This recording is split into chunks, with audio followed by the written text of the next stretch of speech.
Good day. First of all, thank you for watching this presentation. And also, I would like to appreciate the opportunity TV seminars actually provided for me to have this topic for you.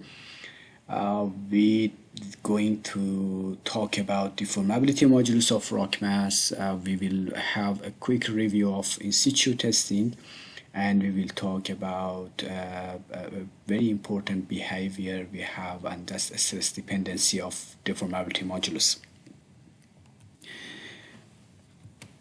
Okay, when we talk about deformability modulus, we're dealing with rock mass. As actually a very well-known knowledge on this, rock mass is a complex actually combination of joints and intact rock.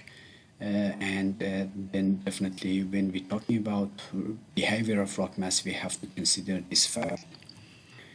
I'm using deformability modulus here is just that's the reason actually I try to follow actually ISRM recommendation on definition of different terms.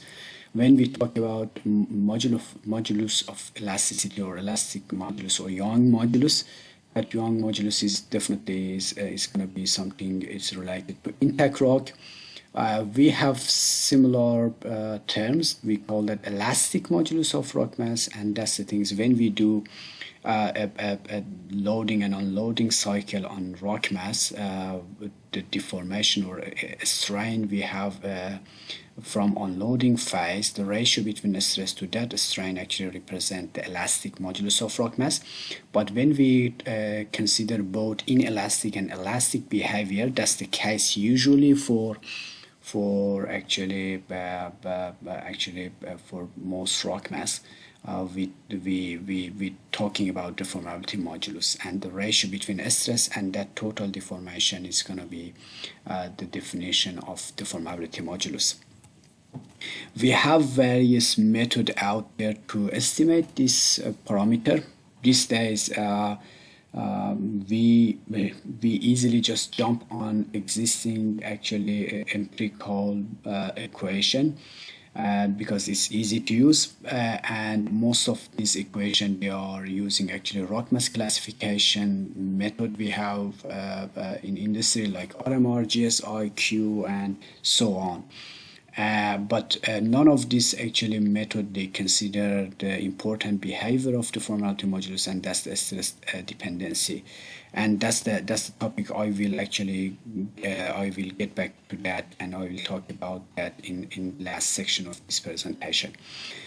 All of actually existing empirical equation, if we look at them, most of them actually they referring to in the first equation actually introduced by Serafim and Priero in 1983, and they actually gathered results from plate loading and plate jacking tests from dam projects, and they tried to find a relationship between RMR and those actually parameter that parameter they measured in field, but they didn't actually they didn't mention anything about which stress level they actually consider for that deformability modulus calculation, and all the rest of empirical equation they just followed same things. They didn't actually they gathered data without actually talking about stress level.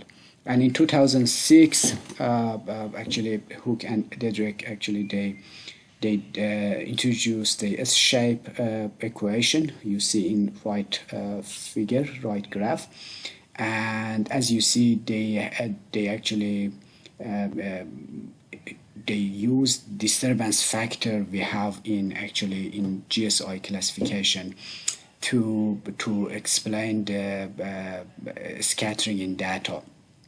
But again, they didn't talk about the stress dependency behavior of the deformability modulus. And of course, in empirical based method, we have limited data always. Then as a best option, it's going to be to go and do field testing. But we know it's not common these days. It's mainly because of the cost. And let's just have a quick review of field test. Firstly, we're talking about borehole expansion test because still this type of test we're using in industry. Still, I see actually project they prefer to do this type of test. And in this type of test, actually we have a probe. We send that probe inside borehole. We inflate or open that probe and we apply load on borehole surface and we measure deformation there. We have dilatometer probes and Goodman jack, persiometer. That's the probe actually we usually call that in soil mechanic. It's actually very similar to dilatometer we have in rock mechanic. We have different type of dilatometer out there, but Interfell's one was very actually interesting. I used to use that probe, but these days we don't have actually that probe out there. But still, rock test they actually producing similar actually probe. We have measuring unit in this probe is 3 LVDT. They actually with 3 different orientation and a little bit actually different elevation on the probe as you see here. And when you inflate your probe itself is a rubber and that you apply load to the borehole surface, and that actually LVDTs you have there, those LVDTs they measuring dilation of borehole. The good things about this type of probe is the direct contact between the measuring unit and rock, and that's very important. You don't need to be worried about this deformation of rubber itself, probe itself. That's the case we have with other probes like Cambridge Institute and OYO and rock test probex probes. In this type of probes, the measuring unit actually is sitting inside probe itself. You don't have any direct contact between measuring unit and rock. Then of course when you inflate your probe, you get actually that rubber is gonna have different thickness. Then you should consider that as a compensation in your actually final calculation. To find that compensation factor, usually you put your probe inside a casing or a steel tube with known actually elastic modulus, and you find that compensation. But always you have that concern, is that really a good way to compensate that impact or not? It is very important for medium to hard rocks because you have to apply a higher stress level there. And usually I recommend actually direct contact like this one to when we do actually testing inside rock. In addition to that problem, we have some other operational difficulties. One of the main one is actually when we have open fracture or section is actually highly fractured, we can't do tests there because probe itself is gonna actually get damaged. Then usually the recommendation is don't do tests when you see actually cores they are actually we have open fracture or they are highly fractured. Borehole surface assumption is they are smooth enough, but when you have very rough borehole surface, then definitely it's gonna be some problem there. A sequence of hard and soft unit like interbedded sandstone siltstone situation, deformation is not uniform. Then calculation, you have concern about reliability of the modulus you calculate there. And sometimes when you have enough stress, you apply higher stress to borehole surface, you have potential to create tensile fracture. It is similar to a sleeve fracturing, and then the deformation you measure there is not representing the real behavior of rock mass. Actually I recommend always to use ATV scanning, acoustic scanning of borehole, acoustic televiewer. And because if you're dealing with high stress condition, you can have breakout happening before doing tests in borehole surface. Then firstly you shouldn't do tests in breakout zone because you have actually chance of getting your tools damaged. And secondly, the deformation you're measuring there is not representing the in situ behavior of rock. then recommendation is to use actually ITV. For calculation, we have very simple formulation you see here, and you see here we have this V or mu as Poisson ratio. Then it means you have to take sample from testing section and do laboratory testing, but usually we use 0.25 as a actually some sort of representative number for rock. For softer or weaker rock you can use 0.3, but impact of that Poisson ratio, the variation change, it doesn't have that much impact in reality. You can have actually, as you see in this graph, you can calculate modulus at different cycles, first cycle, second cycle, third, or you can calculate elastic modulus as a unloading phase and in first cycle, second cycle, or total deformation. Then you have bunch of data, then you gotta do some sort of statistical analysis. Definitely recommendation for this type of test, because if you have localized features, they have huge impact on results of this borehole expansion test.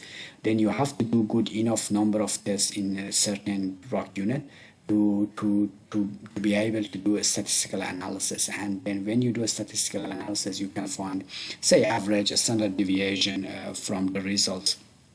Here is some results from a real project that I got involved 15-16 years ago. And you see, because we used actually interface probe, we had 3 sensors. Then as you see, we have different deformation in different direction, and also you can have average of those sensors, and then you have average dilation. As you see, we had three loading cycle, and to getting to maximum stress of each cycle, you have to go step by step. It's not like quickly increasing the pressure to maximum load of each cycle, because you gotta let rock have enough time to deform as you apply load, and then you get actually more reliable results.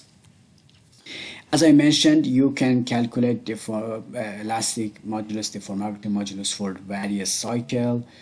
You can actually do all this calculation, and at the end you get actually some sort of these tables here. Again, this is the results from real project, and you do all this calculation, and you see it's a lot of scattering in data. That's the issue with this type of test, and that comes from actually local features exactly on the measuring point. They can have huge impact on final deformation or dilation you measure.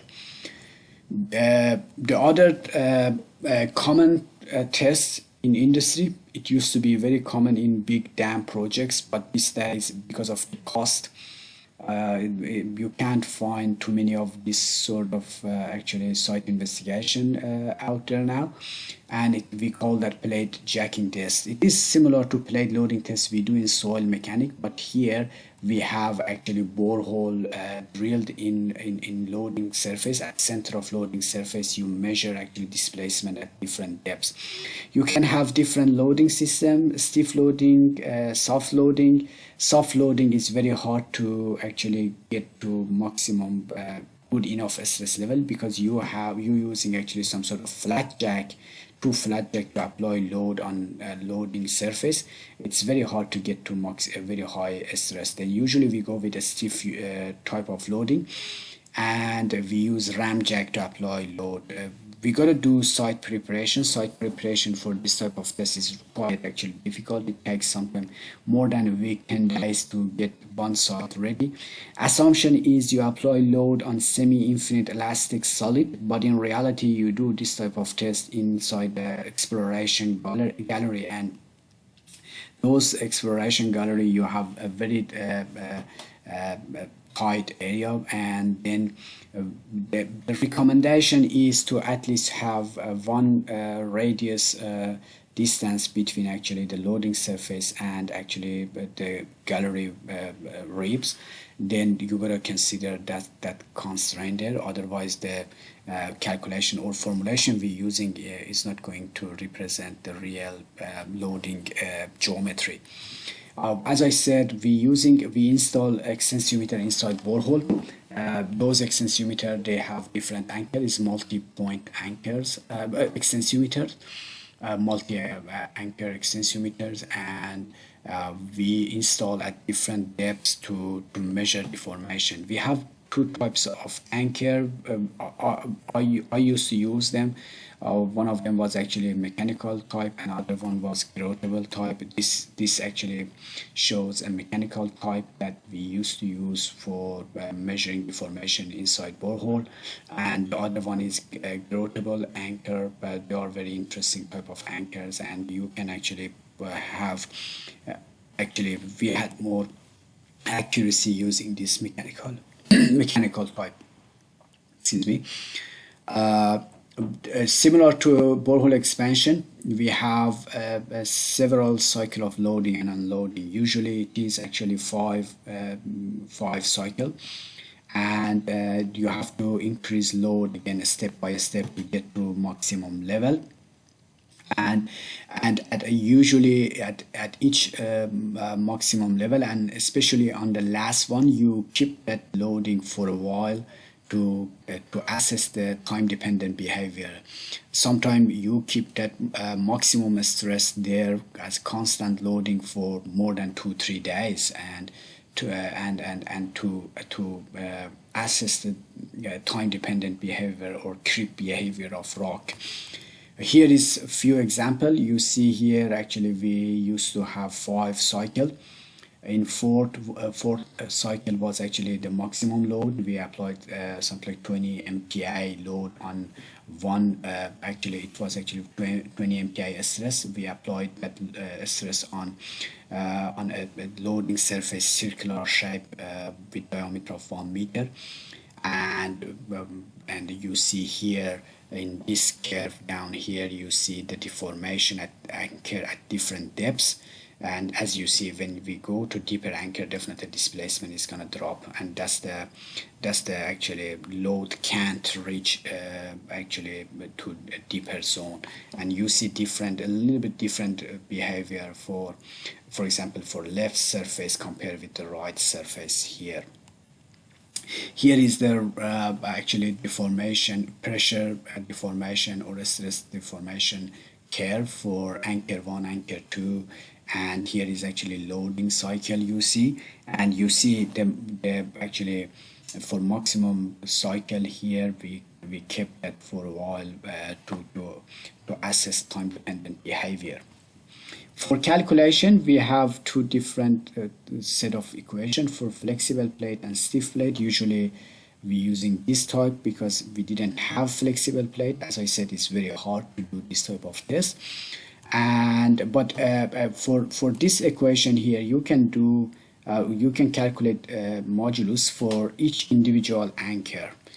But I prefer to go with overall deformation modulus, because for us it's important to consider, okay, if we have anchor installed at different depths and they recorded different actually displacement, then what's the overall deformation of that rock mass to get to similar deformation? That's the definition of overall deformation modulus, and I recommend this calculation. And here at the results I show you here, you see actually we can have calculation, as I said, for each anchor in upper surface, lower surface, or we do if loading is horizontally, we for right and left surfaces.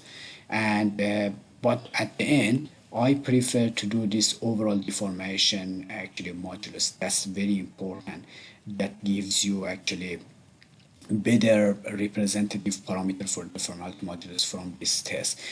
Something is important here, you gotta keep in mind, as you see with increasing stress you get actually the deformability modulus also increases, and That's actually represent that stress dependency behavior of actually rock. Definitely, if we had lower stress at first cycle, this modulus was much lower than you see actually with increasing load that actually that impact is decreases, but at lower loading actually steps, definitely we have higher impact. The other very interesting test, but very hard, very difficult to do, it was actually extra large flat jack test. In this interesting test, I was lucky enough to get involved doing this type of test, but it is very hard to actually to do site preparation. It took us for just one test more than actually 10 days to prepare site. And what you do usually, you have to drill actually guide hole. Guide hole is similar to this. You have large diameter borehole with depths of 2 meters. Diameter is 30 centimeter. You get very nice core, and you can do a lot of interesting laboratory testing on that larger scale sample. And after drilling this guide hole, you set up actually the gear you have for cutting the slot. And for maximum, our actually jack had 1.2 meter width and 1.8 meter actually length. And we had to use actually different saw from 60 and increasing that to maximum 1.8. And after cutting this slot, as you see here, very nice slot already we have here, you gotta install that flat jack inside the slot. You can measure deformation on surface, but the good things about the jack we use, we had actually the 3 sensor inside jack itself. Then we could measure deformation or dilation of rock directly. And you put actually a flat jack inside the slot, and after that you have to backfill that with grout. And after enough curing time, usually more than 3 days, you go back and you do your testing. You attach the hydraulic actually unit, and you inject oil through into the flat jack, and you can have a cyclic loading, few cycle. And then when you measure deformation there, and you know how much load you apply to that flat jack, you can calculate plastic or deformability modulus using this equation. The good things about this technique is impact of Poisson ratio here is much less than flat jack, plate jacking test and borehole expansion, because power is here is 2, and then the Poisson ratio doesn't have that much impact. But the other shortcoming of this technique is when you create that slot and put jack inside that and you apply load, you have very high chance to create tensile fracture on edge of that slot. Then you had to compensate that impact, and there is very a complex way of complicated way of compensating. You have to use different recommended curves and tables, as you see here, to find the length of that crack or depths of that crack. And for each depths of crack, you have different factor you have to use for each specific sensor. That makes life really difficult. And then the recommendation was to create a protection zone around each jack. It means, for example, if you are using just one single flat jack, you have to cut 2 slots in both sides of that. Then you have enough space between jack and the edge of slot. Then you don't have potential to create any sort of tensile fracture here. But creating 2 slots in both sides of flat jack itself, it's very hard to do it, because you have to make sure you have all of those 3 slots cut in same level, same alignment. But in reality, it's very hard to do it. But actually, it was very interesting testing. Here is actually example. We had actually here represent stress deformation or dilation for sensor 4, sensor 3, and after that you can use that formulation and you can calculate actually deformability modulus or most probable modulus. As you see here, for a stress level of 2 MPa, we had just 5 gigapascal, but when we increase that to 8, we get close to 20. It means we already see here a stress dependency of the elastic modulus, or sorry, deformability modulus, and it is something like 4 times. That's very important, and we gotta keep in mind when we're dealing with deformability modulus, we have to consider this impact. Okay, it was very quick review of in-situ testing. As I said, only these days we have borehole expansion still happening. Expansion tests still we have in few projects. It's very hard to find actually project that they do this plate jacking and especially extra large flat jack. Maybe in very large actually site investigation for dam project. Otherwise, they're not common anymore. But it is interesting to know actually what we do really and what's the base of all these dots we have here. We're getting that we gathered that from in-situ testing. As I mentioned before, the empirical based method, they don't consider that stress dependency behavior of the deformability modulus. And when I was doing those sort of testing, I had always issue after that when I wanted to use empirical based method. All of the empirical based method, they didn't have any parameter there to consider impact of stress level. Then you for example, you use this equation, you put your RMR here, you calculate your modulus, but it doesn't mean that modulus actually is that representing behavior in ground surface, or that's the things actually representing down in 500 meter. Then that was actually always case, and why I think it is stress dependent. Deformability modulus is stress dependent because we have we're talking about rock mass, and at the beginning I said in rock mass we have joints, and we know when we apply normal stress on rock fracture, they actually fractures, they start to close down, and after getting to enough closure, from that point on we see deformation now is mainly controlled by elastic modulus of rock itself. The joint doesn't have any impact anymore, or impact is very small, and we can actually just ignore that impact. And that's the things happening in reality in underground in different depths. When you go to deeper zone, we have enough normal stress on acting on each individual fracture. They closed enough, then we don't have that much impact from them. Then we should see this impact in reality. We should consider that when we do numerical modeling and we put a parameter there as a modulus for rock. As I said, when I used to do this sort of in-situ testing, I could see this impact there.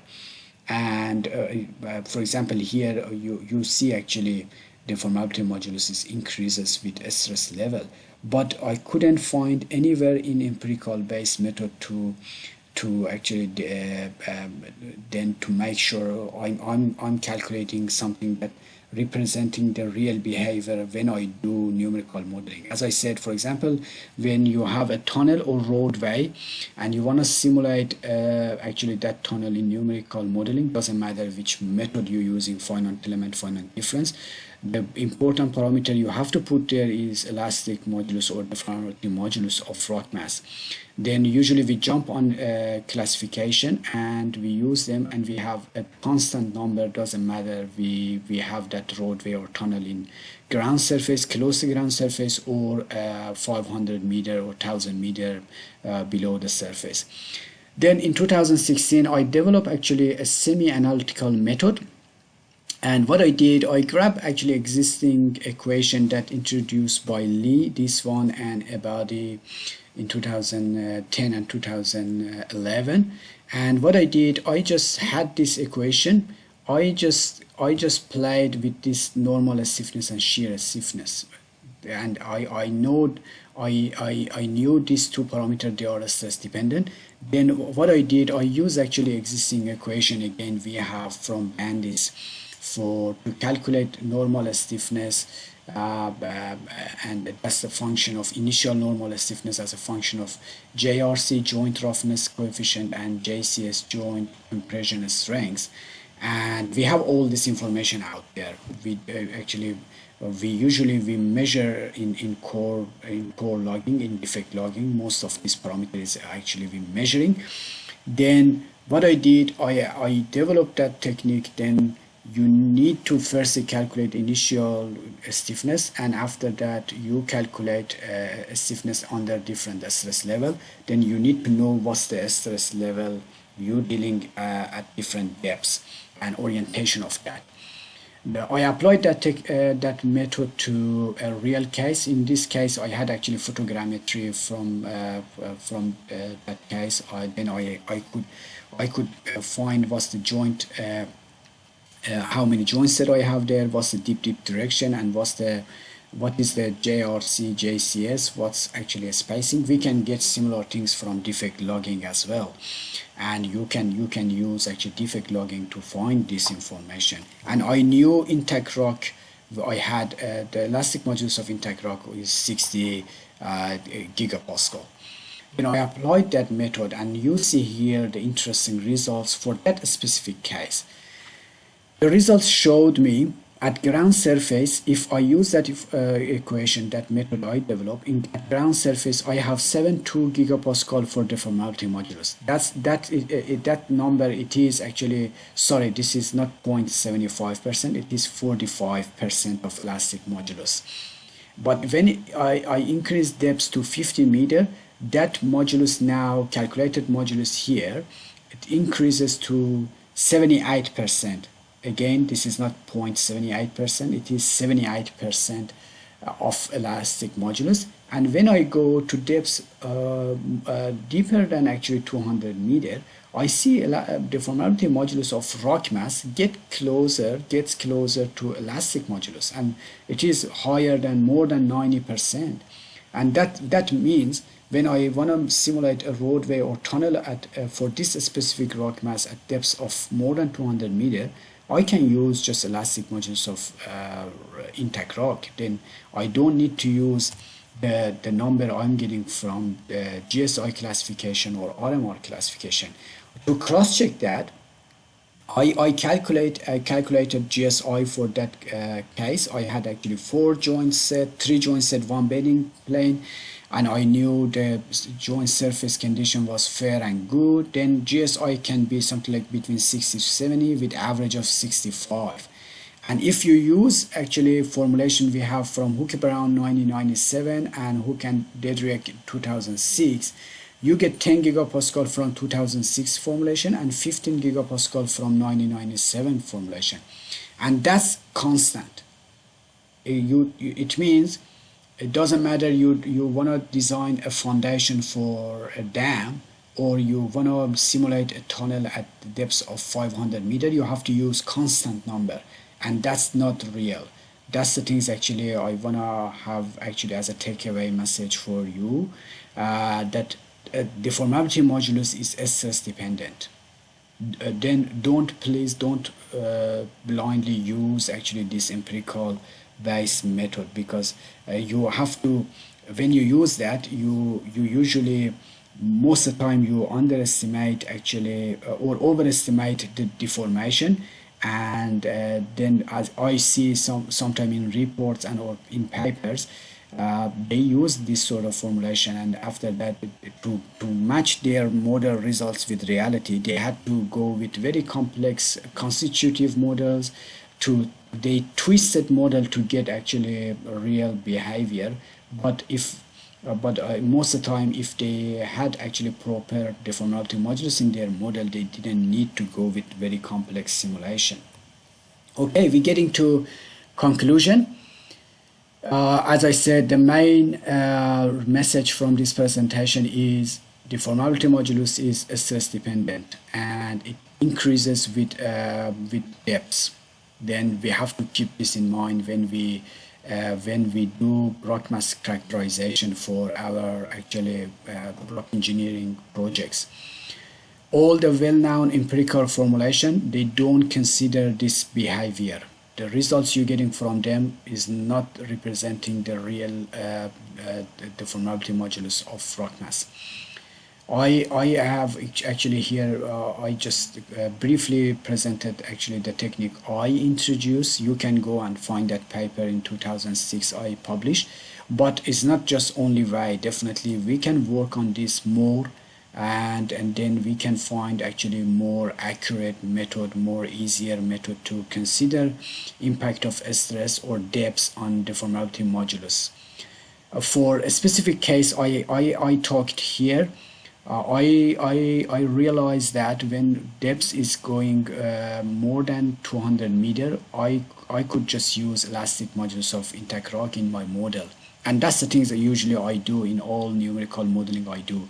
But definitely for other cases, depends on number of joints, JRC, JCS of joints, then you can find actually different depths or different depths dependency of the deformability modulus. You can go and actually search that paper and then you can have more detail about that technique. Okay, thank you so much. I hope this presentation was actually informative. And again, I really like thank TVSeminars for providing this opportunity. And here is actually my email. I'm really happy to get actually question. If you have any question related to this presentation, or if you have any idea about the topic we had today, and I actually, as I said, I hope actually it was useful for all of you, and I hope actually you can enjoy your rest of day. Thank you so much.